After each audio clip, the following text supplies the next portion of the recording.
Coming up on Cartoon Chat. Official hockey? We're talking ParaNorman right now.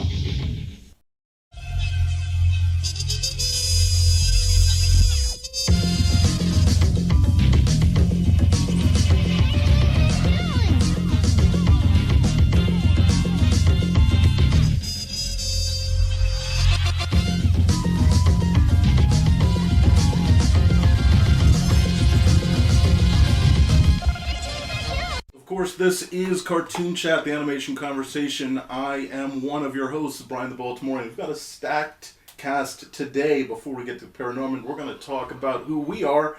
I'm joined alongside number one, before I get to the man across from me, the man next to me, the sir himself.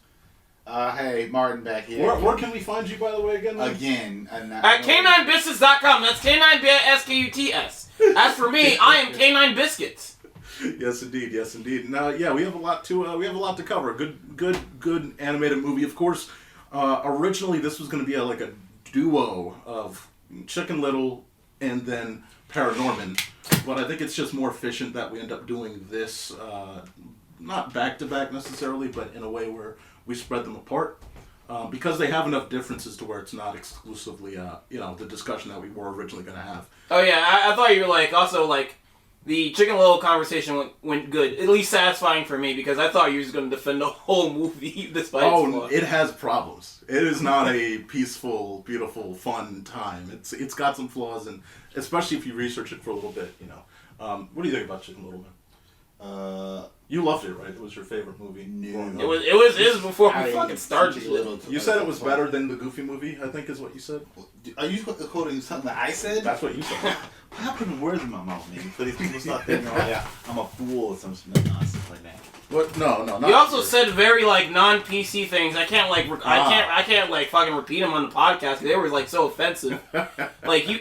You just hate everyone, dude. You hate everything. You know why? It's a sad. And your views on politics. Whoa! God! Add that out. All right. So before we get into... Hey, what's up, Lucius? Before we get into, of course, our deeper conversation of Cartoon Chat, I do want to bring up the fact that, of course, here on Cartoon Chat, we're part of the ScreenBlast Society. If you go to ScreenBlastPodcast.com, you can check out everything that we have to offer, from the big screen movie discussions on ScreenBlast, the small screen movie discussions on ScreenBlast, our memeified discussions over at Have a Cow, and of course our video game-based conversations over at Blasting Tub Reports. We're getting YouTube channels up and more social media for those, so we hope you guys enjoy them. Like I said before, you can find them on any podcast feed, so we hope that you check that out. Of course, on Cartoon Chat, you can also check out Tracing History, where we sit back with a person one-on-one and just have a conversation about the nostalgic things. And then Toon Talk is where we just discuss more recent news of things that are happening in the animation world. So, let's go ahead and get into this. But before we do, let's look at a trailer. Because life shouldn't just be for the living. The National Alliance of People and Zombies is not affiliated with ParaNorman, from the makers of Coraline. So, Mark, before we get into it, obviously, I want to talk about sort of our nostalgia for these things, for ParaNorman, for Laika Studio overall. What do you kind of have, when you think about Laika, when you think about ParaNorman, what carries you in that nostalgic sense? When I think about, you mean when I think about ParaNorman, when I think about Laika Studios in general? Both. Yeah. Oh, when I think about Laika Studios, I just instantly think about Coraline. Ah. And I don't people always think about Tim Burton and shit for some reason, but he doesn't have much to do with those movies. When it came to I don't know how people relate stop motion to Tim Burton, because his name is only on 2 shits. That's right. And that's it. But I guess because of those 2 shits, which is Nightmare, Christmas, and fucking Corpse Bride, people think about when it comes to gothic stop motion, people think of Tim Burton for some reason. Yeah. Which is stupid. But no, I just think because Coraline is such a great movie, and it was I remember I've even seen the trailers for it. That looks like a hoot. And it was great, and I saw trailers for this, and I was like, well, it looks. I love stop motion, and it's just a style. It just looks really good. So like, yeah, I knew I had to watch it, and I watched it. Did not disappoint. I got exactly what I wanted. Probably a little bit more. This is just a great time, a great memory.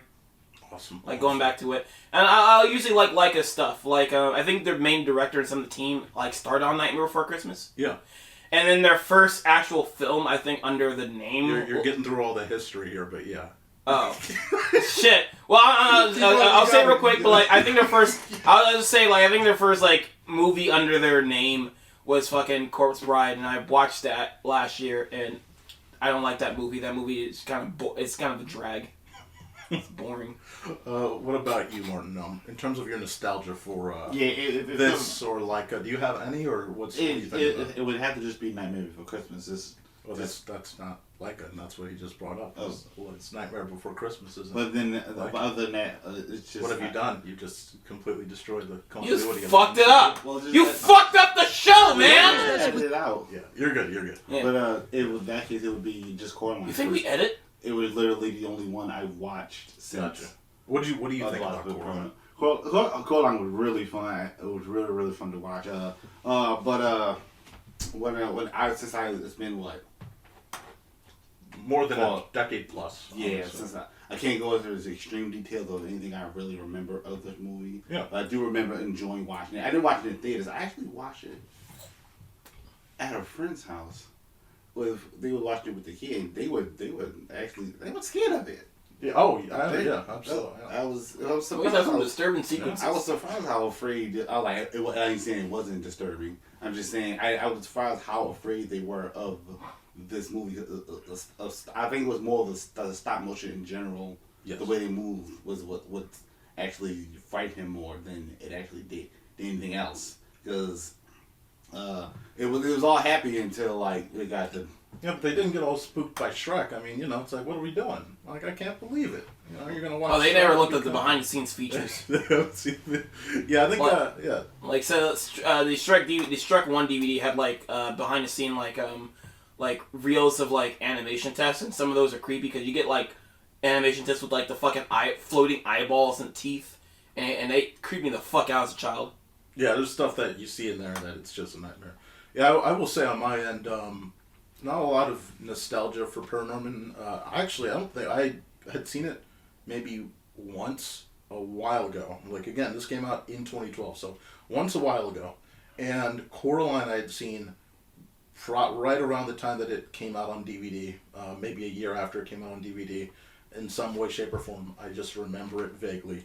But overall, my connection to this studio, Laika, is Kubo and the Two Strings. That's what really got me into this studio. That's what got me interested in learning about its history. And so getting into this and getting into ParaNorman and now seeing it again, you get a completely different lens now. Obviously, you're going to get that with movies where you're older. But again, Laika, what you already knew was they were a top-notch studio. Obviously, you had Aardman out there. But, and yeah, we're going to talk about the association with Tim Burton, but what they bring to the table was a dynamically special and very well executed product. And so, The funny thing about is, like, and just the last thing, actually their last movie, The Missing Link, was probably the most disappointing thing. And so that's my nostalgia. My nostalgia is, Kubo. They knocked it out of the park. Like, the Bigfoot. And then Missing Link, it was like, wow, I didn't think they were going to do that because my hype was already so high. So now going back to their catalog again, watching movies I haven't seen in years, it's a great callback. So, yeah. You guys want to say anything else before we move on? Mm. Oh, we for some reason in 2012 we got like 3 animated Halloween type movies. We got fucking Frankenweenie and Transylvania. It's in the fucking script. Fuck! You keep again. It's all. I didn't read the script. I appreciate that you're bringing information, but I just know this shit offhand. I did not research this beforehand. nice. This isn't it. It was a busy stop motion year. Very good point. Well, it wasn't stop motion. It was like Halloween. I mean, Frankenweenie wasn't. Frankenweenie Transylvania wasn't stop motion. Frankenweenie wasn't it partially stop motion? Was it? I thought it was CG animated. I could be wrong. Fuck, I've never watched Frankenweenie, but like my memory of it being CG, it could be stop motion. And yeah, so we're gonna go ahead and jump in a little further into just the history here, because we brought this up a couple times, but legitimately, I want to settle once and for all. I think we should settle once and for all. We got to stop calling these Tim Burton movies, right? Like at the time, and look, like Coraline, and we're about to get into it. Coraline was. You mean Tim Burton's Coraline? Infinite. Even Coraline was heavily influenced and was produced by Tim Burton, or Timmy Turner. But Coraline had a lot of influence from the Burton style. But this was the first movie where, Laika really was able to just go in their own design trends. So I want to let's get into the idea of why, in fact, people got confused, right? Why do people get confused? Here's the thing, right? Look, first things first, you had Nightmare Before Christmas. This was literally a massively significant moment in stop-motion animation. Of course, you had Aardman out there, but it was this visually beautiful experience. And look, even though it didn't make a ton of money at the time, it actually became a cult classic as time went on. It's this iconic thing that you now think of forever. And even though it's all of Hot Topic. And yes. It is all of Hot Topic. And the thing is, like, look, even though this was Tim Burton's story, but the true critical creative minds alongside him were Henry Selick and lead cinematographer Pete Kozacek, right? Now, Selick had worked with Burton since the mid-'80s, and so they had been a team, and they were the two that were critical when you came to Nightmare Before Christmas. Here's the thing. James and the Giant Peach was directed by Selick, not by Burton. Now, it had the Burton. People think Burton, but it was directed by Selick, and again featured cinematographer Pete Kozacek. Again, same team as Nightmare, right? When you get to the mid-2000s, Tim Burton co-directed Corpse Bride along with a guy named Mike Johnson with, say it with me again, Pete Kozacek's cinematography. So he comes back again. That's why you have, again, that familiarity in design, that familiarity in the way that it's filmed.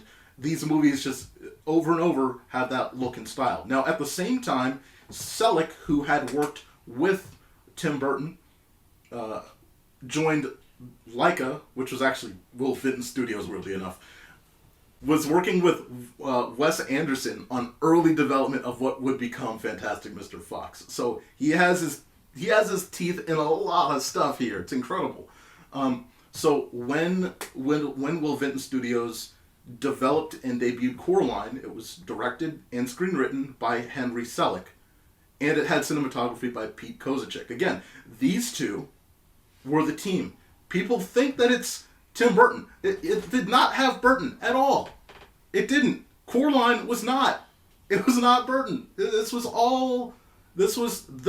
those two who came from the language, but it was actually not Burton at all. So, you have to change that whole mentality. I know, and Selick hates that Tim Burton's name has to be on fucking Nightmare Before Christmas. Yes. He fucking hates it. Absolutely. So, it's like today, you look at it today and, like, obviously Laika has completely now separated itself from being Burton.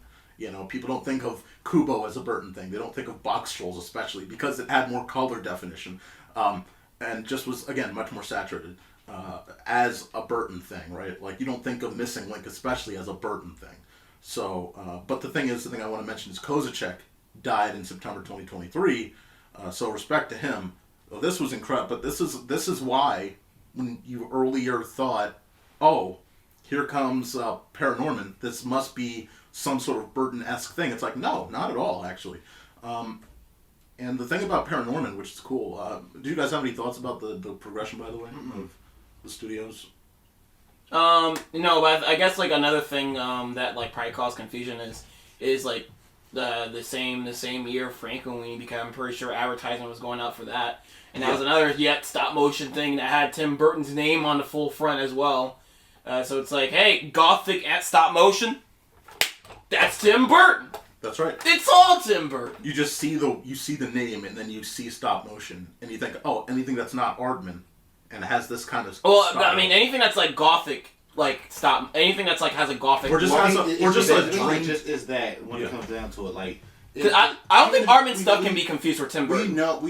We know that You think Aardman stuff can be confused? With No, I said I don't think Aardman stuff can be confused. That's with what I'm it. saying. Anything that's not Aardman and has a limited color definition, boom, Burton. I think that's what I'm saying. It's probably just because that thing, something like Nightmare Before Christmas has become so mainstream to even people like I know it has a huge fan base, but even known people still watch that during the holidays. Yeah. So at that point, and that took a lot of time, by the way, for it to become this cult. So it comes at that when someone sees anything that's just remotely stop motion or comes something like that, they're gonna associate it with Tim Burton. That's just how it is. It's like even like I get it, like the movie Kubo and all of them had no association with them, but. At that same time, just like someone's gonna look at it and go. Someone will still say it. It will absolutely just be like, "Oh, Tim Burton." Someone will still say it, but I think when you get to Kubo and beyond, or especially Box Trolls and beyond, that's where you finally get the design, because the design differences become much more evident. Yeah, but you'll get those people who still gonna say it,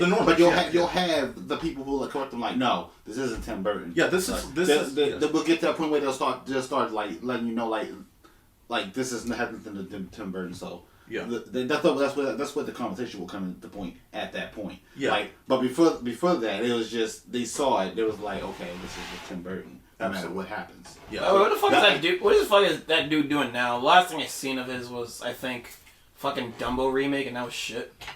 Mark, that was great. What are you talking about? Everyone loved it. Explain why it was great right now, bitch. You're right. So what you were talking about, like that's the same debate, not debate, but that's the same thing we were talking about back in the day, where people would think, "Oh, DreamWorks movies are Pixar movies. Oh, that new Pixar movie looks great." It's like, no, that's not a Pixar movie. Dude, I remember going on eBay looking for Ice Age DVDs, and it was labeled as like Disney Pixar's Ice Age, and this was before they bought Fox. It was like conversation. Sorry, what'd you say? What'd you say, Mark? Oh, I remember as a kid, I was looking on eBay for Ice Age DVDs. And it's like when only Ice Age 1 and 2 was out, so this is way before they ever bought Fox. Yes. And it was labeled as Disney Pixar's Ice Age. Yes. And there was more than one labels of that. And it's like, it's so I'm a dumb fucking kid. Even I know that's not Disney Pixar. What the fuck? Yeah. Yeah. Like you said, though, it's like that discernment we'll get there eventually, but normally it takes a lot of time. And through any media, whether you're talking like back in the day when X-Men was a Fox, people used to think, was that the MCU?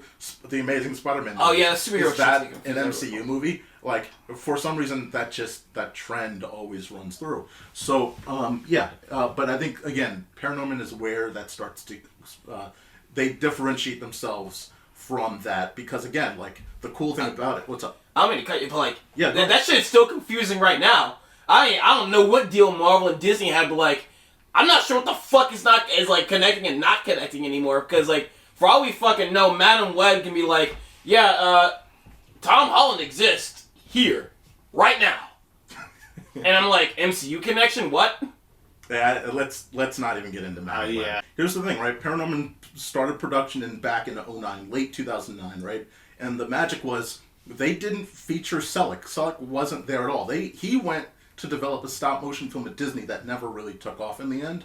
But they didn't have Selleck, and they didn't have Kozacek. So you have a blank slate, essentially. You have everything that you learned from Coraline, but that crew that came from the Burton era is not there, right? So instead, the brain behind the film was Chris Butler, who actually co-directed with Sam Fell. And the funny thing is, again, like, I keep saying the funny thing is, so animation was led by Travis Knight, who had the same role of production of Coraline. So he was the one key guy that came through and stayed along. And Travis, I believe, actually is the lead of the company at this point. So Butler actually envisioned the idea of ParaNorman during the production of Coraline, and then the story was just sharpened. One of the key things that makes... What is it? Fuck. I'm sorry, the guy on the right looks like Bill Murray. The guy on the right, like the far right. Oh, sorry, the guy in a white shirt. White shirt, yeah. Top left. I don't see it. You think Bill Murray? Oh, okay, yeah, I see. I kind of see a little bit, a tiny bit. It's a little bit. Oh yeah. It's just in the face right now. Yeah, I got you now. There we go. See. Yeah. You can't see it. Yeah, but so. The cool thing, the thing that made Laika stand out was how they used 3D printed models, right? Like, this allowed for tens of thousands of facial expressions on a more efficient timeline. So you were still getting stop motion, but you were doing it in a way that was a lot quicker. You didn't have to mold as much. You printed those out, and then you had efficiency. So again, when you get to ParaNorman, you just evolve on what you learned, right? Like they utilized now from, instead of black and white, they had color 3D printers to continue presenting the variety of emotions and expressions for the film's characters. And again, the key thing is over 300 people worked on 52 sets during a 2-year production timeline. So I do want to get through this quote here because, again, Travis Knight, who was the animation lead and also the current CEO of Laika, had a good quote. He was like, look, ParaNorman represents the realization of stop motion's potential. We champion the handcrafted philosophy, but we also believe we can reinvigorate this old art form by embracing the computer. Now, some people get a little nervous about that. They see that and they're like, oh, don't put too much computer stuff in there. But again, it worked out pretty well in the way that they master that. Obviously, we're going to talk about the movie. Very masterfully done, you know. I mean, Aardman does the same thing because, like, the Pirates, Band of Misfits, what came out the same year, is a blend of stop motion and CG. Yeah, they did the same with Flushed Away, of course. Flushed Away is just Flushed Away is just all CG. It's all CG? Yeah, because they wanted to do stop motion, but like they could not figure out water for the fucking life of them in stop motion. So they like this has to be CG animated. So that's why it's like that's where the DreamWorks part they already had like a deal with DreamWorks, but like they did get help from the DreamWorks department for that CG most of that CG most of the CG shit. Yeah. Okay. So, but Pirates, Band of Misfits, again, water. It's a blend of CG and stop motion in that one. All right, let's get into the movie detail. Gordon! Are you listening to me, boy? All right, so getting into the feature detail, like I said, look, we already talked about this a little, but this was directed by Chris Butler and Sam Fell. Here's the thing, right? Chris Butler ended up being head of story later on for Kubo, and he was actually the writer-director of Missing Link. Now, Missing Link, we have thoughts about that. I've already talked about that, but he did a very good job here, along with Sam Fell, who actually co-directed Flushed Away, and then was the director of Chicken Run 2. So, very funny how his career... See that movie yet? No, so... God damn it! What would you say, Mark? Good movie? Huh? Good movie? It's fine. Ooh. All right, so... It's nothing like the first one. But, like, I do want to talk about it, so you need to fucking see it, dude. Yeah. We'll see it. Did you see it, Martin? What, Chicken Run 2? Yeah. I have not. Okay, good. I'm not. I know Bryan was supposed to see it. He's the one that planned the fucking podcast and everything, and he was like, I didn't see it yet. Was another Prison Break? Yeah. Huh? Prison Break? Oh no, I think you told me the story, wasn't it? The daughter gets, and then you like led on, and I was like, I finished the story because you're like, wow, this is so fucking bare bones. All right, so you gotta see it anyway. I'm still gonna watch it eventually. Yeah. It was written by ParaNorman, written by Chris Butler. Cinematography was by Tristan Oliver. Now, the cool thing about Tristan Oliver is he was actually director of photography on Fantastic Mr. Fox and Isle of Dogs, and then The Curse of the Were-Rabbit. He was also the cinematographer on the Academy Award nominated Loving Vincent. So, like, you talk about a cinematographer that ended up having... He already did Fantastic Mr. Fox before this, but after, again, Isle of Dogs, Curse of the Were-Rabbit, like, cinematographer of Loving Vincent, great fucking movie, some great execution. Tristan Oliver. Curse of the Were-Rabbit's fucking fantastic. I think I watched that like recently, as like 2 years ago, and we're getting a Wallace and Gromit movie this year. That's right. Editing was by Christopher Murray Green. Again, was on edited Coraline, ParaNorman, and Kubo. Music was by John Bryan. So, all right, let's get into the cast here. Of course, key pieces. I'm going to go through a billion different people. A few of these people are not on the actual name list here, but yeah. You have Norman, of course, our main character, played by Cody Smith McPhee. You've got Neil, played by Tucker Albrizzi. You've got Courtney, played by Anna Kendrick. You've got Mitch, played by Casey Affleck. Alvin, played by Christopher Mintz-Plasse. Sandra was Leslie Mann. Perry, Jeff Garland. The grandma was Elaine Stritch. Judge Hopkins was Bernard Hill. And then Agatha was Jodelle Furland. final stats before we get into the actual movie here. Honestly, the first two, like, I can imagine playing like an older version of the live action Norman. It fits, doesn't it? Yeah. They fit. Yeah. Yeah. Norman fits Norman, man. Uh-huh. It's incredible. Yeah. And even Neil fits Neil very well. Yes. Yeah. So, here's the thing, of course, final stats. This was released on October 17th, 2012. We're going to talk about it later. This was the year of stop motion from many large-scale, from a large-scale theatrical release standpoint. And again, we'll talk about that later. But runtime was 92 minutes. Jesus Christ, it's a long time. What was it, Zack Snyder? And then the extended cut. Budget. Now the budget was $60 million. It just didn't do well. It made right? double. Like, it made its budget back, but again, you talk about, look, it made $108 million at the box office, and then the home video was $24 million. It pushed it to $132, but again, you're going to need somewhere around $180 to really look like, oh, we really made a massive profit here. Right? It's still more than what I make a year, so they're doing better than me. Well, everyone's doing better than me. Yeah, all right. All right, we're going to play the last thing, and then we'll go ahead and get into our feature focus. I know how you feel. No, you don't. You don't know anything about me. All right, Mark, let's get into this. Let's get into this discussion here. The feature focus. What do you think of ParaNorman? What is Sucks! Good night, everybody! But yeah, what do you think of? What do you think, man? Because obviously, first off, again, talked about it before. We were first going to compare Chicken Little to this, but then I said, wow.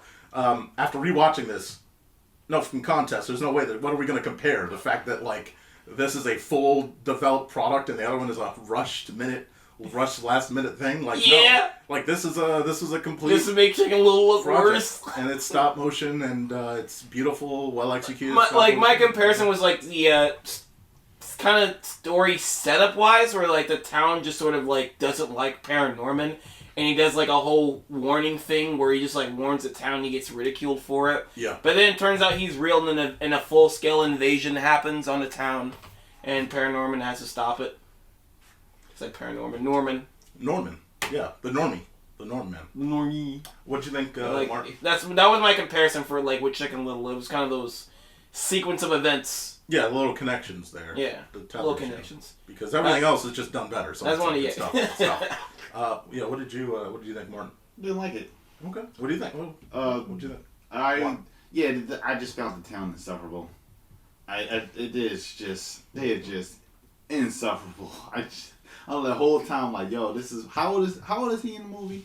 The kid, what, 12, 13, maybe? And it just the entire town. It's a Chicken Little thing all over again. I can't with this type of thing. I can, but I'll town full of adults. Yes. Mostly adults. Yeah. From what the movie was showing us all, and it is just this one kid, and they just all fucking hate him to the point that it's just, and it just even what made it worse was the father, because he was. I never wanted to punch some animated characters. We're talking about Chicken Little, or like this, like go. Like at least the father in Chicken Little had a little. Fucking no, hell no! Fucking Buck, I want to fucking kill and murder Buck Luck. This guy, I can just like punch in the stomach and I'll be satisfied. I want to fucking murder Buck Luck. At least he had. It looked like he cared for. No. We just did a whole cartoon chat of Chicken Little. No. If you rewatch that movie, he only gets gratification when his son. When every other part of the movie, except for the baseball success, he thinks of his son as a fucking disappointment. He does not trust him. He doesn't believe in him. He doesn't care about him. And then he wants to relive his own glory.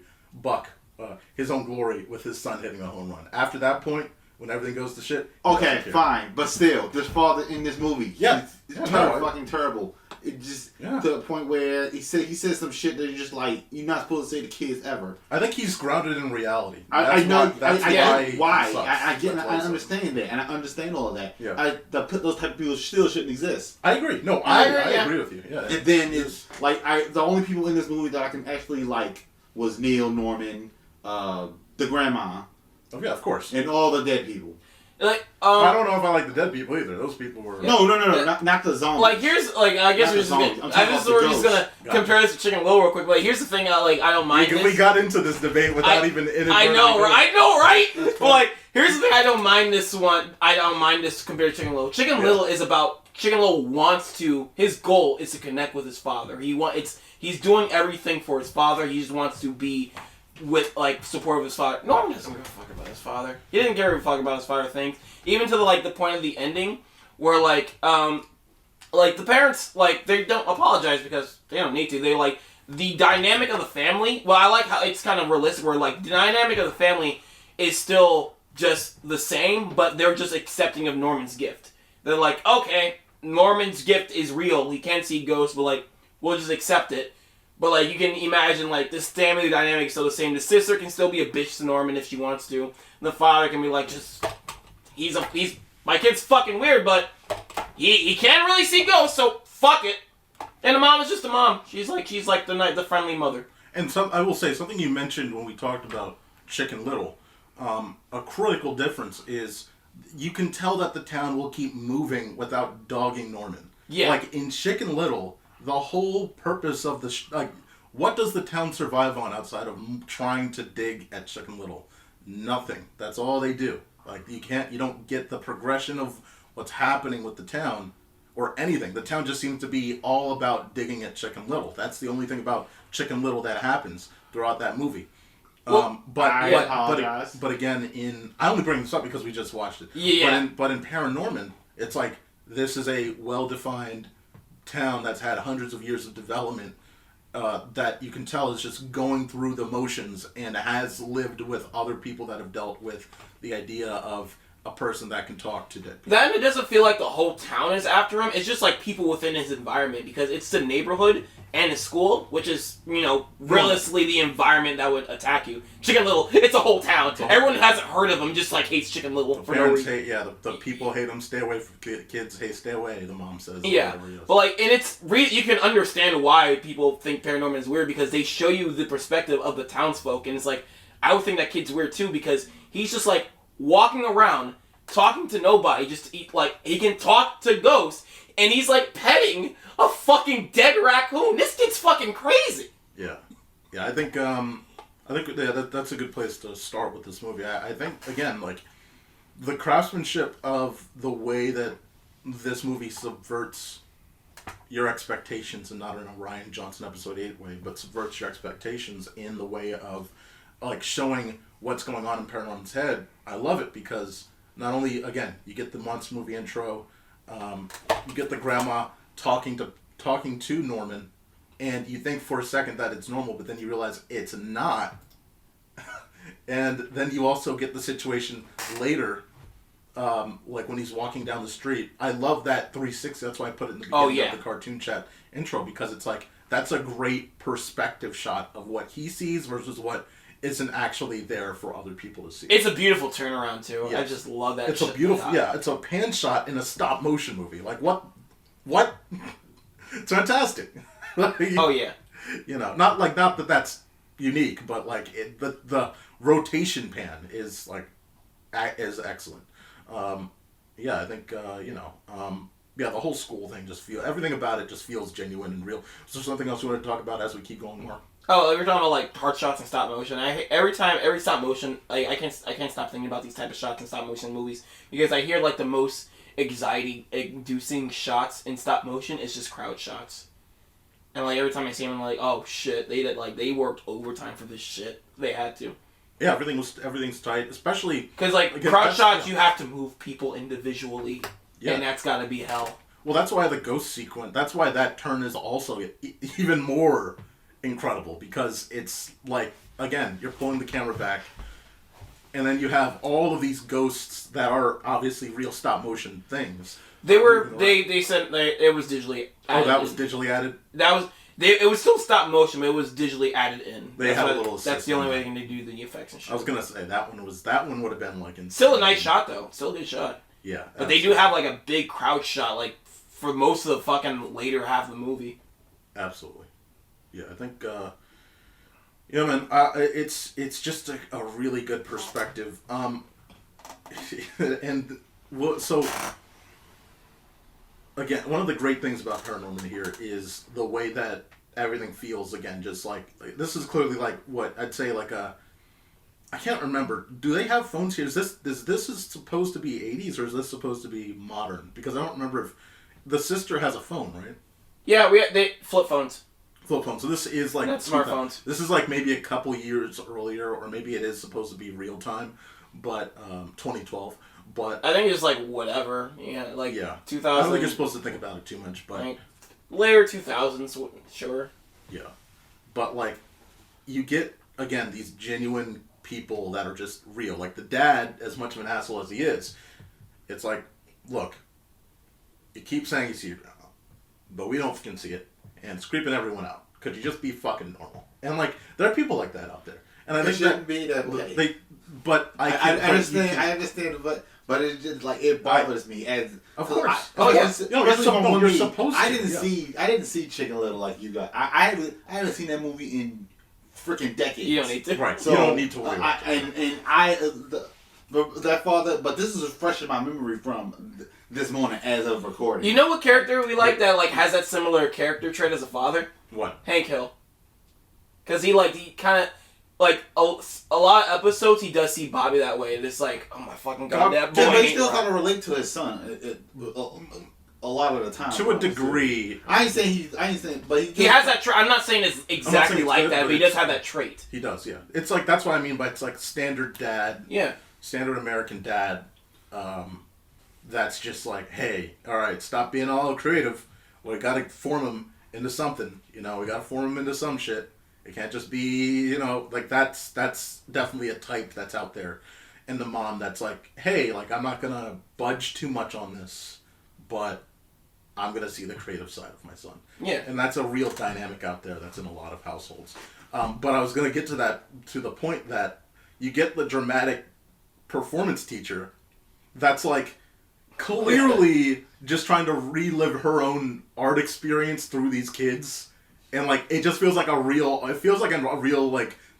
teacher that's like being an asshole of like, get out there and do it, like do it this way, and like she's a tragic character. I never had a teacher like that, but okay. She's a tragic character because like you know, like she's just, like you can tell she's like the like a lot of like like fiction and shows have these type of even reality have these type of like teachers that are like kind of wanted more of a career, but like they they couldn't get it, so they're trying to get it out of like their teaching job. Absolutely. So like she wanted to become like some kind of big named actor or something, but like the best you can get is a teacher. Their dream through the children. Yeah, and do it like through the children, and like she's been doing this for years. Absolutely, and it's it's just like evident. And like again, I think that you have him on stage with all the other kids, and you even get the earlier shot where he's walking through the school in the beginning, and it's like even that feels like a real. Not only is it real in execution of, wow, they made all these stop motion people. I don't think that was super digital. I think that was a lot more stop motion than the ghosts that were floating around. But I think when it's all just grounded real people and they're all in school and it's like you got dozens of these characters moving around in the hallways, that wasn't digital. That's right. That's impressive. That's impressive. But you get to see on the stage how far his visualizations go. And it's fucking terrifying, right? Like, like we showed it earlier. It's like, again, ripping through the fucking ceilings, and you're seeing all of this reach so far into his psyche that he's just fucking freaking out. And it's like, wow, like you feel for him, like because it's clearly something that he can't prevent. It's not something where it's like, oh, like I'm just having fun with it. Oh, ghosts, whatever. This is before panic attacks in animated movies were popular. That too, yeah. Were the trend. Absolutely. So it made him more connectable at the time when, in comparison, that wasn't a normal thing out there. So, I think that it was just very, very well executed there. Everything about the school is just like, look, and it's like, it sucks because he does something that he can't control. It's out of his control. And I think that's, again, one of those things that's very relatable to a lot of people is like, you're in school, something happens, it's out of your control. And then you have to deal with those consequences of something that's not in your control that happened in front of everyone, embarrassingly, inadvertently. So, after school, of course, let's see. I mean, so just running through some of the points here. Again, you get the creepy guy in the beginning, and this creepy guy keeps coming in.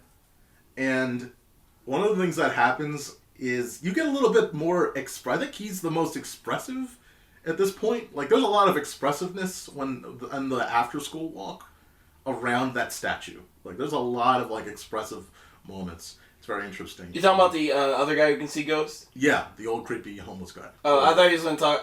because one of my favorite expressive characters is, like, the bully. Like, that's so Alvin! Yeah, the guy that starts to tag along to the truck.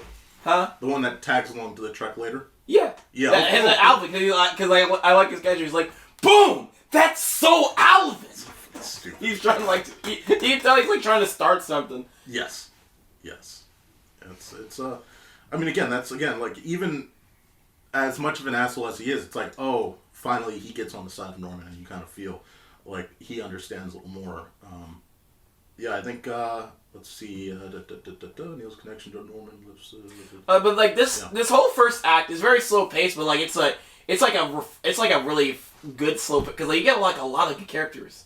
Yeah. Character acting in this. Like, I mean, of course, character moments. Yeah, it's like you have Neil, of course, and the thing about Neil is, again, like, it's cool that he, like, lifts the dour energy that everyone has to Norman, because, of course, it's like, he's curious instead of shunful. Like, we learned that, like, you know, you kind of get an idea, like, it's almost like at moments they use that to open up dialogue of what can happen with paranormal these ghosts. Yeah, and by the way, I'm not saying it's slow paced because it feels slow.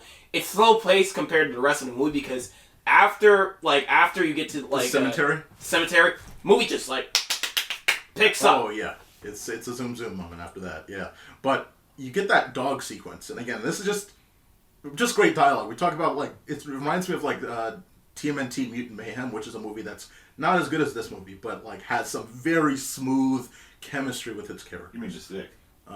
What? You talking about the stick? Yeah, the stick. Yeah. The stick in the backyard where it's like, it's just... Yeah, I did like that conversation extremely... Yeah, it was a very fun. It was a very fun time at that moment. Yeah. It felt like I know that it probably scripted, but I felt ad-libbing, like, exactly. They were just having a conversation. I did enjoy that a whole lot. All the way up until the part. Well, that's not his chin. Yeah. It's not his chin. I didn't want to. Well, I didn't want to say kid kissing ass. Yeah. I just, damn it, edit that out, please. Yeah. We've said curse words here. No. Just the word kid kissing ass. I'm going to put kid ass now. Congrats. Yeah, I did enjoy that. I don't know why it came to my mind. You heard that. Yeah. I did enjoy the parts with Norman and Niall. Yeah. Neil. But, Niall, Neil, potato. But that ended very abruptly, fast. And I think right around here is where it started to speed up. Yeah, because it goes from that to the guy dies to the play. Like, it's like, but again, I think, like, what's cool about this is it's, again, another relatable moment. This is what makes this movie great. It's like, again, the dog died suddenly, apparently, and it's like it's just this thing where Neil plays fetch even after learning that he can't, like, he learns, like, oh, it doesn't matter, like, that's not how this works. But that's his way of dealing with the grief of that loss. And well, it's a funny story because the dog got ran over by an animal rescue van. Oh, that's right. That's ironic part. Yeah, that too. Yeah, it split it in half perfectly. Yeah. Yep. Yeah, it's like, again, like. What kind of wheels they got? I think blades. Yeah, fucking blades for reals. Who knows? Yeah, those spinners from back in the day, back in the 2000s. You know, those slice and dices. So the old man that tells Norman, hey, this shit's going on here. He dies. And again, you don't know what's gonna happen in this movie, especially when I haven't seen it. I hadn't seen it in years, so it like caught me by surprise again, which is great because he just dies. And it's like, oh, okay. And then he becomes, like he... Well, it's fun to watch him fight it, too. Yes. Not yet. Yeah, that's just how it goes. But, yeah, it was a good one. We get to the play scene. What are you about to... No. Oh, cool. We get to the play scene. Again, just running through the story here, but we get to the play scene, and again, we get this amateur performance, and then it breaks in. Again, it just sucks, because it's like... what I think we get here that's incredible is everything about that play and everything about the progression that we saw before. Going through a normal day with Norman gave us a window of how this became the regular thing for him. What the world is like around him and why they act like that around him. It's not like, because we get the next day after that. And I like the fact that we get a day in the life of Norman dealing with all this shit, dealing with such a shitty moment in the middle of a fucking public play with a shit ton of people in the audience. Like, with cameras out. With cameras out. Like, fucking Christ, man. Like, that's why the next day, it's like, boom. Like, that's why it's all fucking, that's why the world acts the way they act around Norman.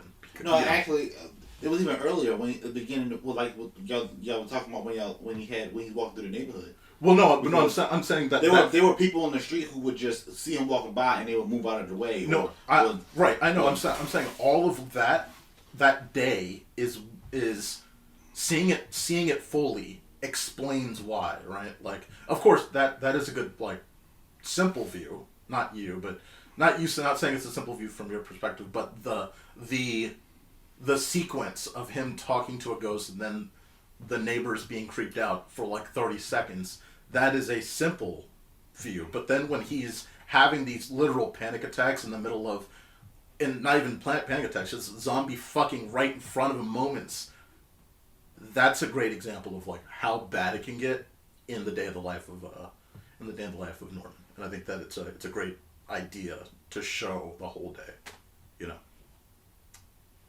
Yeah. Okay, my bad. All right. Well, yeah, I agree. I like it. All right. So you make it awkward when you expect somebody to say something else on top of it. Just continue. So usually I end up talking so much that then it's like, oh, all right. Well, some of you probably had something else to say. All right. So you have the next day, and again, it just doesn't stop, right? The homeless guy, Prendergast, I think is his name or whatever. His uncle. I think so, yeah. Yeah. He uses a toilet to find Norman and then nominate him as the new person to hold back the witch's spell, so we explain it. But it's like... because it's his unfinished business. It's his unfinished or business. he can't pass on, which is like, that's the rule in this world. You can't, like, you're a ghost, you have unfinished business. So I feel bad for, like, the people who are, like, who trying to beat, like, a video game, or, like, they didn't finish binging all of fucking Breaking Bad. Like, they're stuck behind. Yeah. Because that's easier than playing a real game. All you have to do is get somebody to watch the show for you, and you sit next to them as a spirit. If you can find somebody to watch the show for you, haunt your family until they watch the show. Or you probably have to find somebody to beat the video game for you. Gotta recommend it to them, shove them toward. But yeah, but it's not the satisfaction of you beating the game. It's them playing the game, not you. Bryan, you gotta beat the entirety of Sonic the Hedgehog 2006. Oh, they're gonna say the whole Sonic the Hedgehog, like everything, the saga. Yeah, you gotta beat the entire. Bryan, you gotta beat all of Final Fantasy VII. Or else I can't pass on. You gotta do the original. I'm gonna haunt you for life, Bryan. You gotta do all of Kingdom Hearts. Or do you have to beat all of Kingdom Hearts? I just jump out from building. Then once you do it, it's just like, oh, it wasn't all that satisfying. Yeah. Like, I think you need to play through it again, but let me possess you.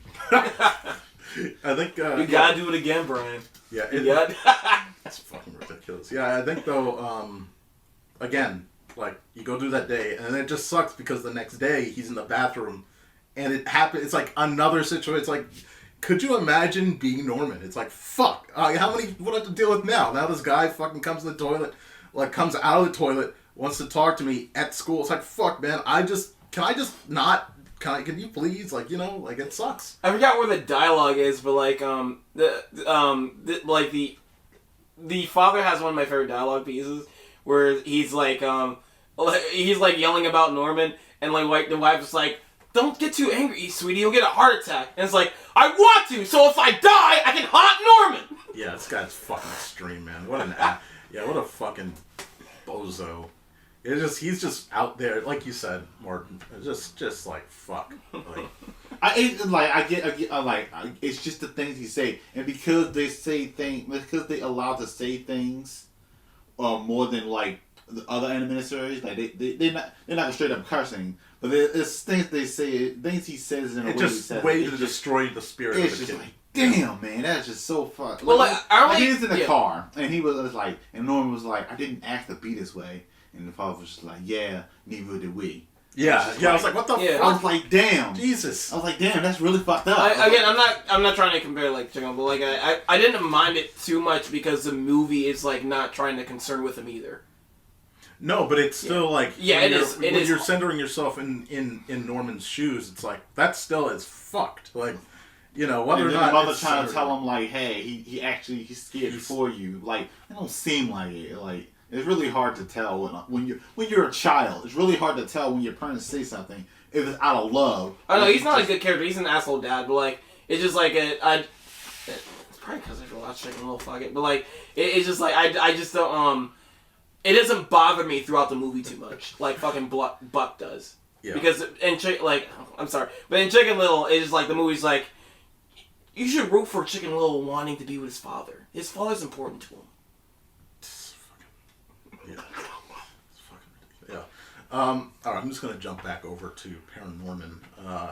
Please. So, you know, we get the scene. I'm sorry again. Yeah, we get. Look, better be. Again, of course. Of course, at this point, look, after the whole school day, Norman gets home. He's taking literally everything heavy. And then Neil comes in, and we saw this scene, obviously, in the beginning of Cartoon Chat, where he comes by with a ski mask. Because Norman's so fucked up at this point.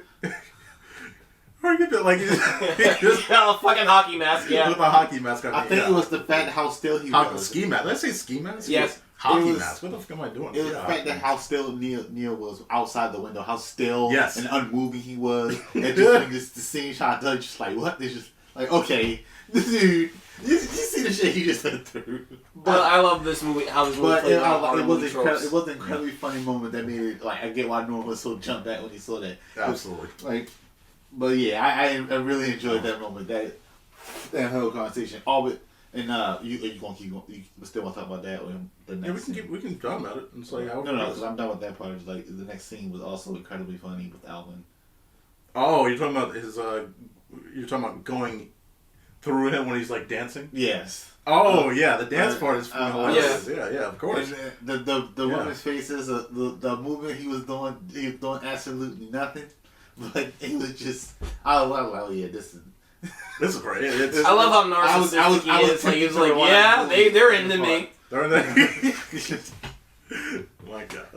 Like I like Elvin a lot. Like he another person that I actually like. He was a bully, but he seemed more harmless than anything. No, it's a bully. It's a bully that's bad at being a bully. Yes. That's my favorite. It's a peer pressure bully. Yes. It's a peer pressure bully that sees that Norman is socially underneath him, so he's gonna bully him. Because like I never felt still an asshole, by the way, at the time. I never felt until he gets better. One of our favorite shows is like that because Duckman is a peer pressure bully. Yes.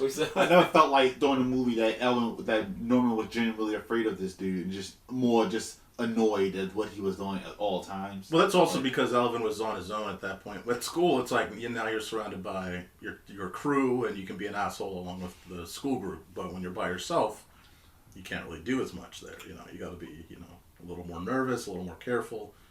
So, no, I'm saying I never felt that throughout the entire movie. Oh no, Norman's still confident enough. I never felt like Norman was afraid of this dude. He was just annoyed by him of the things he was doing. Oh yeah. Right. You just leave me alone, dude. Like Norman, like with the bullies, they are. He's still physically imposing by comparison. Yeah, he's still physically imposing, but I never felt that Norman was like scared of him, like physically scared of this dude. It was just, dude, just leave me alone. Annoying. And I know because it never got to that point. I just never took Alvin seriously as a bully. Well, because Norman just sees him as like everybody else who's like, because everyone else is also just treating him indifferently. Yeah. So that's all he sees. Right.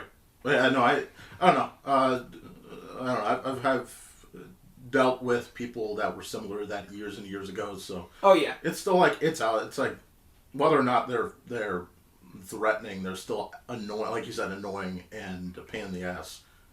Yeah, I mean, I was always a pain in the ass, but like I had joy whenever I bullied Bryan back in their school days. What the fuck are you talking about? Anyway, so yeah, so you don't remember being stuffed in a locker, nerd. So talking about Chicken Little. So, like, again, we learn, obviously, the grandmother stayed behind to look after him, actually, which is a very nice thing. But Norman actually goes and does his thing. He travels to Prendergast's house to get the book, and he fights with a corpse that has now gotten rigor mortis. That was a gross sequence. Oh, the licking all of his face. That was so gross. That was fucking hilarious. It was gross. Yeah. The sound and movement of the tongue was just... And all he did was just wipe and his the corpse face. was like looking. So gross. But this movie, that's again another thing that makes this movie great. Is just gross, So again, he journeys through the cemetery to find those that were slain by the witch's curse. Yeah, strong grip on that fucking book. That's gonna be me with a PS5. Again, that's rigor mortis. That's rigor mortis. That was but yeah, it's gonna be you with the PS5 Pro. Is that what you're about to say? No, with the PS5 controller. I thought you were gonna say that was you with the PlayStation Portal. No, because I just like the controller. I don't care about the PS5. That controller is sexy as fuck. That's gonna be me with the PS5 controller when I die. No way. Oh my god. So of course, by the time he gets there, though, the sun sets and we see the power of the witch. But this time, Alvin also sees it. So like, instead of it being like, oh, Norman's such a fucking dumbass. No, Alvin now sees it. So yeah. Well, like we said, once the sun sets, then it gets fucking real. Actually, you know what I mean? Actually, before we go, I am a little sad that the ghost we saw at the beginning really didn't show up again ever. Like, there were interesting designs for all of those ghosts he walked by during the day, and you only see him during that one segment. And then I think ghosts disappear. You don't see any more ghosts until the very end after that. Yeah, because they've talked. The filmmakers talked about this because they don't want it. Like I think there was like a deleted not scene but like story script written where the ghosts went all into hiding when the zombies went out. But instead they just didn't even bother putting in anything because they didn't want to bring it into question. It would interfere too much with the zombie plot. Yeah, but that's why they didn't do it. I do have a question now. Where did all the ghosts go? Because it was just again that was our convenient. Yeah. They're what they were going to write in was that the ghosts all went into hiding because they were scared of the zombies. They just didn't bother writing it they took it out. They didn't bother writing it at all because there was no stitch to. Yeah, they didn't want people to question it anyway. So if you don't put the logic in, it's not going to be questioned. I didn't even think about that. Funny enough, I should have. Me neither. I was thinking of it. Well, why some people will. Cause I thought the ghost would be trying to help him at some point, and they just go this way, go this way, go this way, or throughout the city. But the filmmakers were thinking about that. So if you were wondering, but they just didn't want to interfere with the commentary, by the way. Huh? Was that in the commentary? I didn't finish. Funny enough, I didn't finish the commentary. But I think I've researched this movie years ago. But that was when the lead story bits they were going to have. That was going to happen. Okay, all right. So I think when I was watching the commentary, I only got to the fucking dog scene. Yeah. The have dog scene until I had to do other shit. Yeah. So the dead rise, of course. They run into this mansion, old mansion, top of the hill or whatever. And again, there's just a couple other moments of great dialogue. It's like, are they going to try and eat our brains? And Norman looks at him. I think you'll be fine. Yeah. Yeah, and again, look, it's like, it's just this whole journey of they're in that situation, and then at the same time, his sister, it's like something's going on. So of course, his sister grabs Neil and grabs the brother, and they drive to a cemetery, right? So, and I do like that. What is it, Neil? I think it was when she's at the door. It's like, Neil, there's a girl asking for you. And he's like, what? Again, just it's older. It's and I can imagine Neil's perspective. It was just an older woman just asking for him. And she's at the door because he doesn't know what it's for yet. Because he hasn't met Norman. He doesn't know it's Norman's sister. Yes, he's like, how can I trust this shit? What's going on here? There's no fucking way. Also, he's he's watching his mom's fucking fitness DVDs and he's pausing on the fucking ass parts. Yes. Yeah, just truth. Look, he's 12. I appreciate the truth. Let's see. So yeah, they go. The van gets there. They meet up, of course, and then we get this again. Chase sequence. Very well done. Not too long, not too short, but you can imagine how much effort it takes to do a fucking chase sequence in stop motion. Like, incredible. Of course, Aardman's done a bunch of these, but like, it's still, just anytime I see stop motion chase sequence, it's like, how much work did this fucking take? Like, it's gotta be insane. But, the zombie was, of course, you have one of the zombies that holds on to the back. It's funny, because, of course, there's one zombie holds on to the back of the vehicle. The other zombies are looking at him as he goes down. What's up with that cop? Like, I didn't I understand why she was chasing him at first, but now I didn't understand why she was trying to run a bunch of kids off the road at that point during the movie. No, she was trying to, because they were high still speed. speeding. Yeah, I know they were speeding. I was like, there's a bunch of kids in that car, right? She doesn't know But who's it's in like, that car. yeah, Also, did she not see the person on top? She's trying to check out the car. That's right. that even draws more questions. That's why you gotta check it out. It is a high-speed chase in the middle of the forest, and you're a cop that hasn't had any...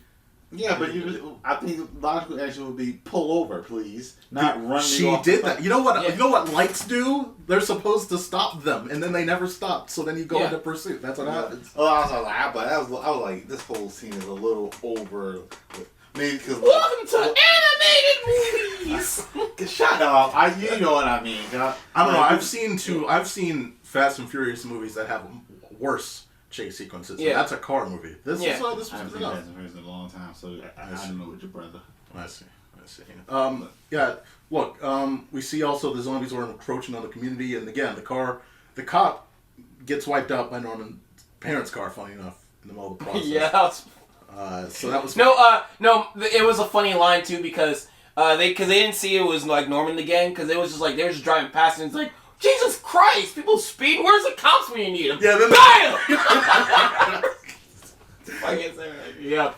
Yeah. I think the van completely falls apart, right? Somewhere down the line, yeah. Yep, because he was like, because the van was Neil's brother's baby. It was like you'll be okay. Yeah. Which, if you want to see a better van story than the Onward van story, it's this story. All right. You want to see a better story? Just watch this. Oh my fucking God. You want to see a better movie? You want to see better characters? Watch this. Jesus Christ. I will say this is way better than Onward.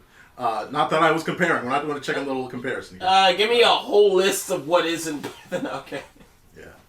I'm not saying Onward's not bad, but it's just like it's not bad. It's one of Pixar's weakest, I'd say. Yeah, but it's not ParaNorman. All right, so again, you have the zombies. People are now attacking the zombies. I do like that there's actually people here. So again, it's not just convenient. Nighttime, no one's here. No, people are attacking the zombies, right? And again, they're trying to get into. So our crew was trying to get into the main, I think, the town hall, right? And I love the quote, like, picking locks is my thing, and then they slam a sign through the sky. It's like, so fucking irrelevant. So fucking irrelevant. Like, what are we doing? Because like they look at him because they know he's a delinquent that probably like fucking picks locks and shit. So it was like, yeah, picking lock is my thing, and like. Just fucking picks up like what a chair or table or something. I forgot what he picks up. And like just like fucking throws it in the window. Just sign. Sign. Right. Yeah. So they of course need to find the record of the witch, and they need to go through all these books. But it's like one of those things where they're up against a clock, and you see also that no one's interested in reading except for Norman. So it's like, all right, this sucks. I do like the little moment that Norman has with his sister. I do. Well, I like the little moment that Norman has with like one of his fellow students in the school where he's calling them on the phone. The girl with glasses. Yeah, because because that gives you more of like an out, like because like that's not his friend, but like at least there's people he can still talk to. Yes, they don't like entirely hate him. So. Absolute context. It's good. Yeah. It's good. I figured out early on when the zombies first appeared, like that the whole deal was because it was similar to. Well, I was gonna say what happened in another show, movie I saw. Bring it up. What is the? It's fucking spoiler. And it was Zombie Island, Scooby Zombie Island, where the zombies just. That's a much worse story. Yeah, it is. I'm just saying, but you realize it early on. The zombies. I'm about to say you better be joking. That movie's fucking good. I haven't seen it. I'm just ignoring what he's The saying. fucking rise of SWAT cats, my boy. I'm moving along with my thought. Yeah. Now, like, okay, it's only 7 zombies. Okay, this doesn't seem like an apocalypse type situation. No. So when I was like, okay, then there's something else up with these zombies. Especially when right when you first pulled up, you said, "Please stop it," and I was like, oh, then the zombies aren't the bad guys. They're the warners. They warn. It still threw me in for a loop because like when I was first watching the movie, it was like you kind of feel like the zombies aren't the biggest threat, but you kind of feel like they're somewhat part of it. Well, no, you don't fully understand what's going on. Yeah, we know the witch. Well, we know the witch has the spirit. It's in the sky, so we know that shit's gonna get worse. The zombies are a secondary thing, but they're still also a threat. Yeah, but it's like what. Like it was as you get like right when the scene, you're just like it started slowing down because like they weren't actually no matter who they went up against, they was like never really attacking anyone, and like even when they first showed up, they were just following the boys around. Like they never actually did anything that was. They were never going after them like we are going. Yeah, so I was like, okay, but they were following them. Yeah, and I was like, so in my mind, I'm thinking like, okay, what's up with these zombies? I remember stories where the zombies wasn't the threat. And we're talking about the colonials. Yes. Yes. Yeah. Go ahead. And I was like, because of past prior knowledge of the movie, I've seen this thing happen. I was like, there's no way these zombies are the threat, especially since it's only 7 of them. What exactly are 7 zombies going to do in a situation where you got an entire town of people? I get that logic. Luckily, I didn't think that hard because its twist was still very effective on me. Like, I was still. Again, I hadn't seen it in so long, and I think I was just following. If it was more zombies, I would have been more inclined to think like, okay, this is an apocalypse happening. But it was literally only 7 of them, and they were always they showed intelligence. Right at the beginning, because they were sticking together at all times, and even when they split up, they was. I think the movie would have been better instead of I think if Norman was like an adult, and there was more zombies, and then while Norman's running from zombies, he's like, I don't have to go to work tomorrow. I'm sorry, that's Shaun of the Dead. Yeah, no, it's not even Shaun of the Dead. That's 100. That's Zom 100. Yeah. 100. Yeah. I didn't know if you were making a joke about Shaun or you're making a joke about I think I saw half of Shaun in a film club. We should make that. I'm gonna wait till the next holiday season to watch Shaun to finish Shaun of the Dead. I need to watch it over. It's so good. Years since it's from what I've seen of it. It was fucking good. It's so fucking good. All right. So what do you guys think about when we see the journey of this? Don't like it. Of this witch. You say journey from I was joking. I was trying to say. I was trying to say. You finish. Yeah, what did you say? But of the witch, the journey with the witch. So we see this witch because again, he's climbing the tower, of course, and this incredibly fearsome cloud face thing is ready. It looks like it's just not going to go well, and. Again, we see that it looks great. It's a beautiful thing, but this is the part when the lady yells, "Necromancer!" Yes, that part. I'm glad that's what you got. Yeah. But we'll go back for a second. I do like when the zombies started showing up for people, and they actually showed in the city that people just out of nowhere started pulling out guns from just the most ridiculous places. The lady who wore a wig and she just had a gun. Yeah. I'm like, what the fuck you get that from? No, also it kind of turns on its head because it's I was saying the Chicken Little again. Sorry, but Chicken Little invasion sequence. As soon as that happens, everyone believes Chicken Little. And this movie, people actually do believe ParaNorman's gift, but in the wrong way. Exactly. Because as soon as they see him, they believe oh. He brought this plague upon us. Exactly right. I love that so much. It's not.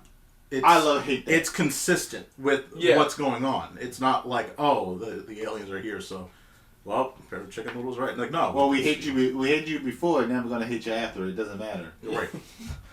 So yeah, I think the witch story is was very well done. It just adds another definition to it. Of course, it's a bummer because it's just a fucking child, no older than Norman, And then like the dead finally speak and realize, oh, these fucking colonizers are assholes.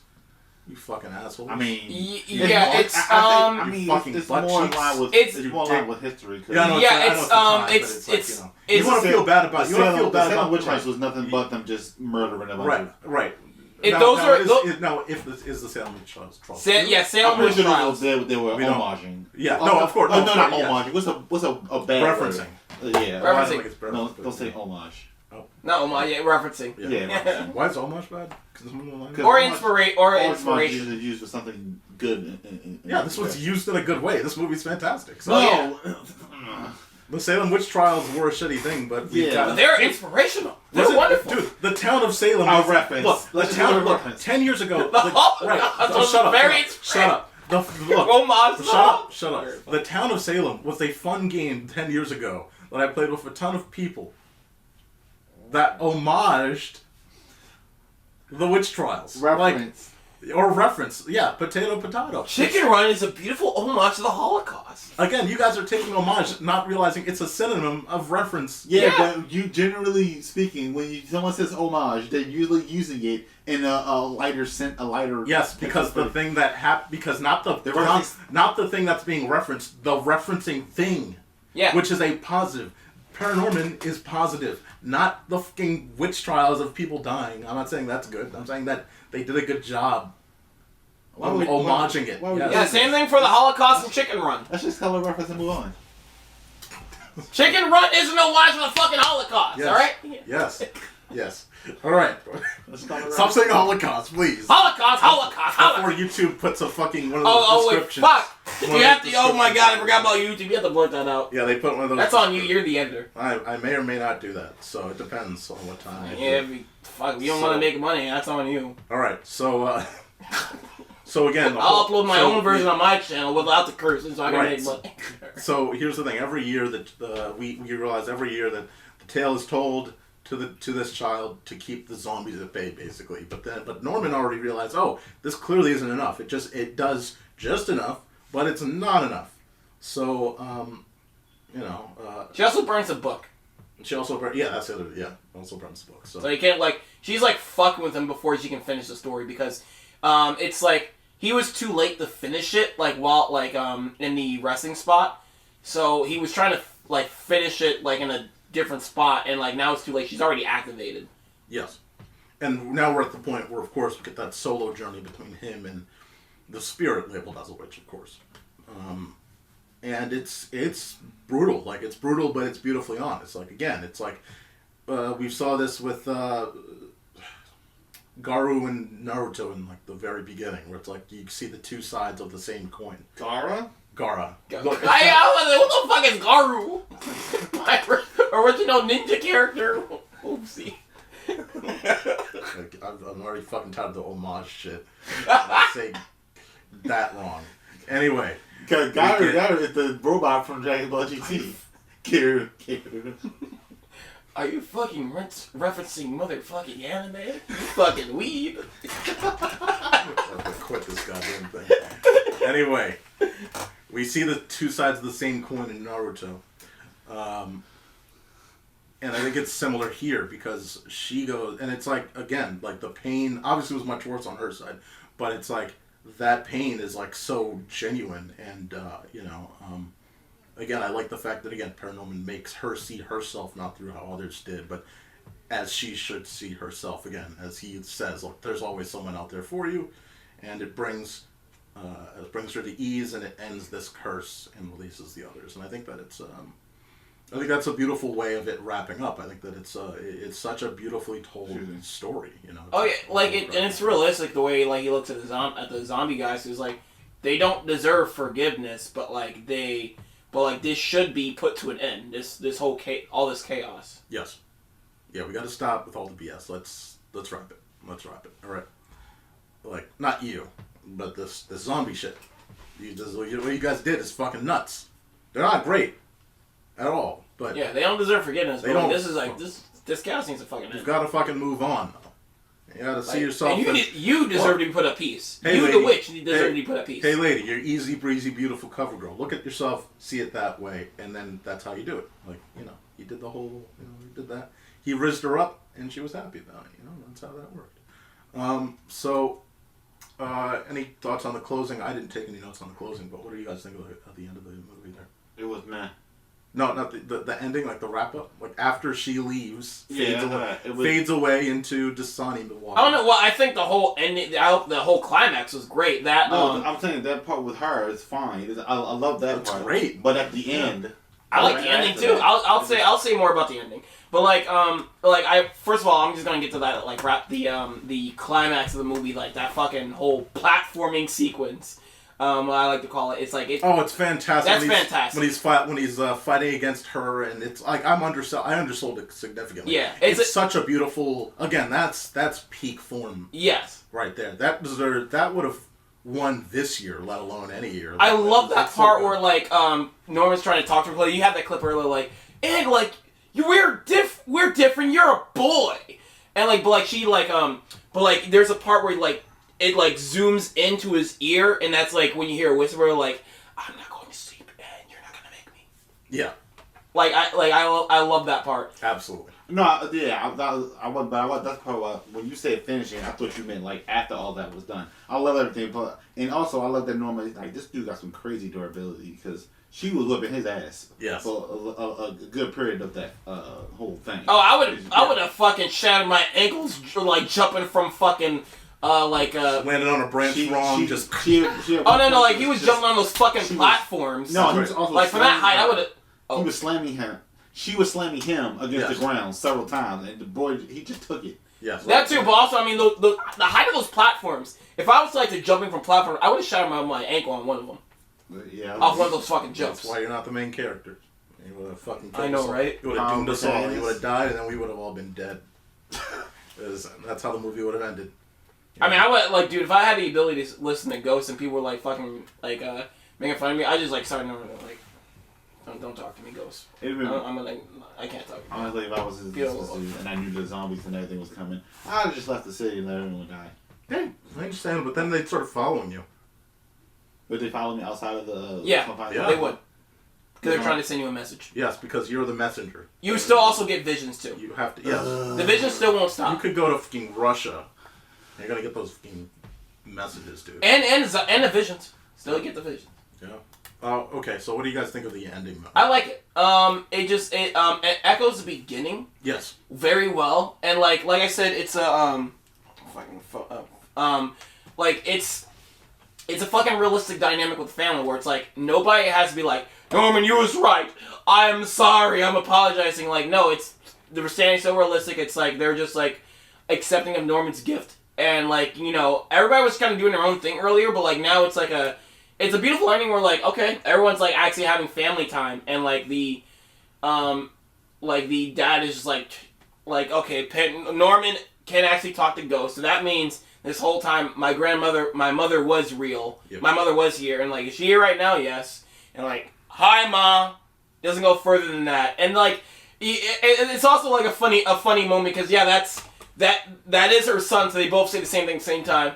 So now what's happening? Yeah. So yeah, and it's a nice ending, and I do like that little song, little ghost, but yeah. And we get the full one, so YouTube can copyright claim us. Sure. No, all right. Sure. What do you think? I would need the. You weren't excited. It didn't make you excited. The scene before that was so momentously done. Yes. That the content was okay, this just made it put a smile on my face. I smile, motherfucker. There we go. See. Yeah. So I don't need a fucking heightened. I don't need a fucking heightened ending. I just need a peaceful ending. I kind of wouldn't have it any other way for this type of movie. Honestly, I was gonna say the runner-up Academy Award winner for 2023 has an ending that pissed off everyone, but because it was the climax at the very, very end. Do you want the climax at the very, very end where it doesn't end, or do you want the climax where it ended and then you can wrap up? Well, that's the problem with that. Might be count the movie's not finished. You want the? That's why I like the first one better. So I joined a band.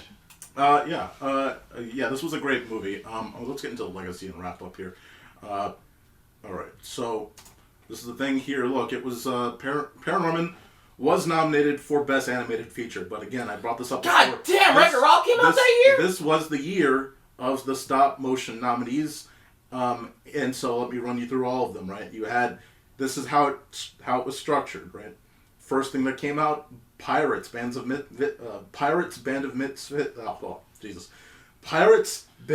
Misfits came out in spring, and that was Aardman. ParaNorman came out in summer, then Frankenweenie came out in fall. So all three of these movies had a budget of $60 million or lower, and none of them made over $123 million. So none of them really exploded like that at the box office. Yeah. All of them made like at least their budget back and a little more, or they just didn't even do that, unfortunately.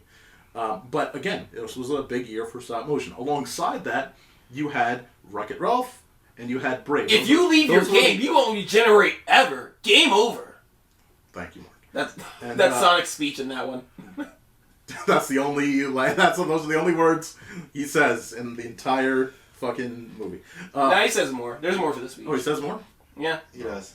Okay. Oh, Jesus Christ! All right, my bad. I remember there was a Sonic convention that year, and they showed off that they specifically had that scene to show off to people before the movie came out, and I was so excited. Yes, that's exactly why I went to see the movie.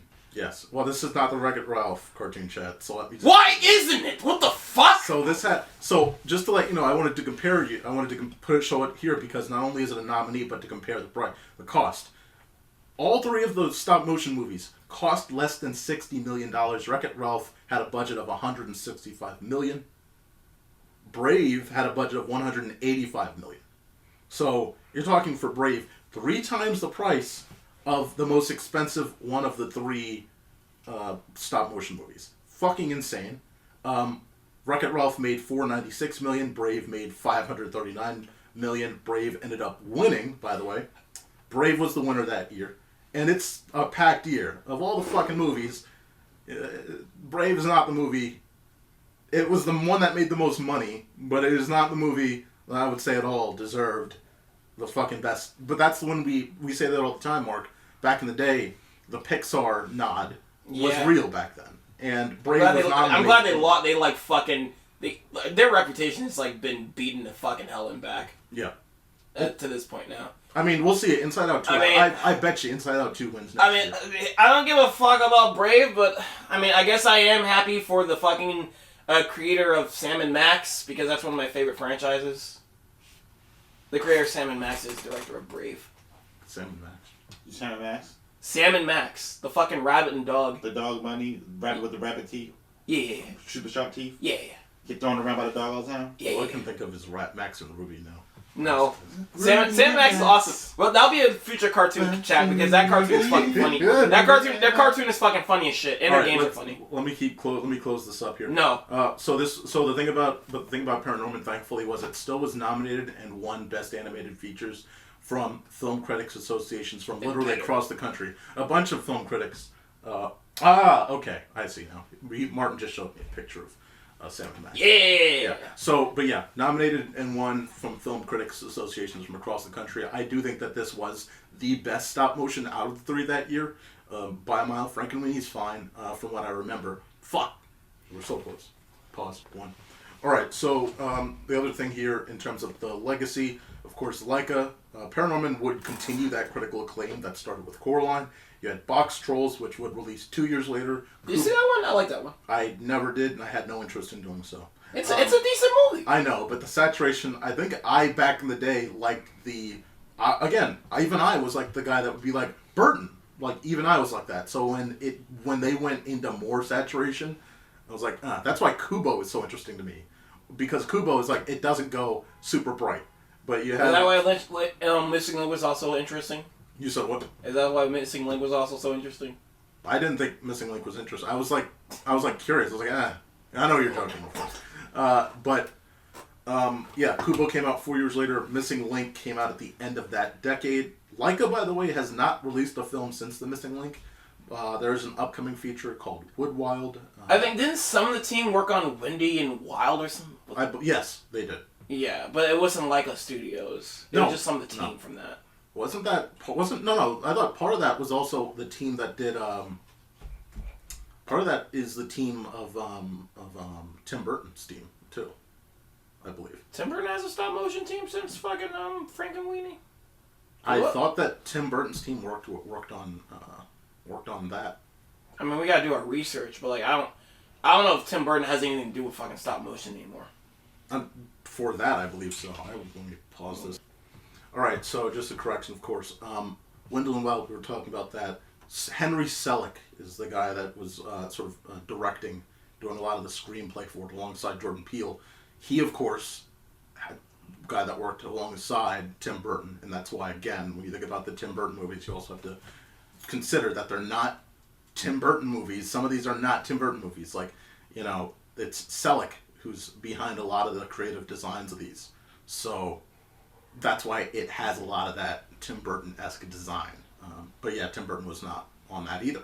And I'm guessing a lot of people, even with Wendell and Wild, thought, Tim Burton! And it's like, that wasn't Tim Burton. Even I thought for a second Tim Burton back when the trailers came out for that. I can imagine Henry Selick like going on like the fucking street and like he's like, oh yeah, I'm the director of Nightmare Before Christmas. I'm the director of I worked on Corpse Bride. I worked on Coraline, and they're like, you're Tim Burton. I mean, he's like, no. He slaps him with the fucking skateboard. Yeah. Yeah, that's what the future has held. Again, there's a movie upcoming, but we won't see that until 2025. So that's where Laika is, and I'm very curious to see what they do. That has been, of course, Cartoon Chat, guys. I hope you enjoyed this episode. Box Trolls was amazing, but it was decent. I just want to say that. That was so irrelevant. It's worth watching. I don't think so. Oh. All right, guys. Shut the fuck up! You haven't saw it. Where someone hasn't fucking saw it. Guys, we appreciate you. Of course, you can find... fucking trying to give the fucking Oscar award to Elementals and shit. I didn't say I want to give the Oscar to the... God, no. I don't want to give the Oscar to Elemental. But it's way better than fucking Nimona. Fuck you. Like, that chicken... Please. Debatable. Please. Can go yeah. Fucking trash. Yeah. You think Nimona is a true Academy Award nominated movie? Dude, TMNT Mutant Mayhem is better than that movie. I'll yourself. Well, let's be cut in the middle. Let's take a pneumonia and Elemental. Why do you keep calling it pneumonia? You're just giving it this negative connection, like it's some disease. What was it? How do you pronounce it? Pneumonia. This has been Cartoon. Pneumonia. Let's take pneumonia and Nimona. What do you Nimona. Let's take out that fucking Blue Sky the Blue Sky movie and Elemental off the list, and we'll just put TMNT there. I think TMNT should have been there. I really do think I'm glad Wish wasn't there, and we'll talk about it. All right, we'll move on. Guys, we appreciate you. Of course, you can find me at Democracy, ATHEMOCRACY.com. You can find me at youtube.com/@Democracy or at Bryan the Baltimorean on Instagram. You can find this guy right here on the ScreenBlast Society, the sir himself. Find him there. You can find this man sleeping because apparently he doesn't want his own stuff marketed. I am K9 Biscuits. That's K9BISKUTS.com. What? K9. Guys, we appreciate you for being K9BISKUTS.com. If you are already subscribed to Anthemocracy, unsubscribe right now and subscribe to me because it's all about me. I'm the cheese. I'm the Sterling Schnoop. My God. And fucking Elemental sucks. Remember that, kids. Yeah. So. He agrees. Yeah, totally. What he said. Yeah. Yeah, guys. Of course. ScreenBlast Society, ScreenBlastPodcast.com. Thanks for watching Cartoon Chat. Logging out, everybody!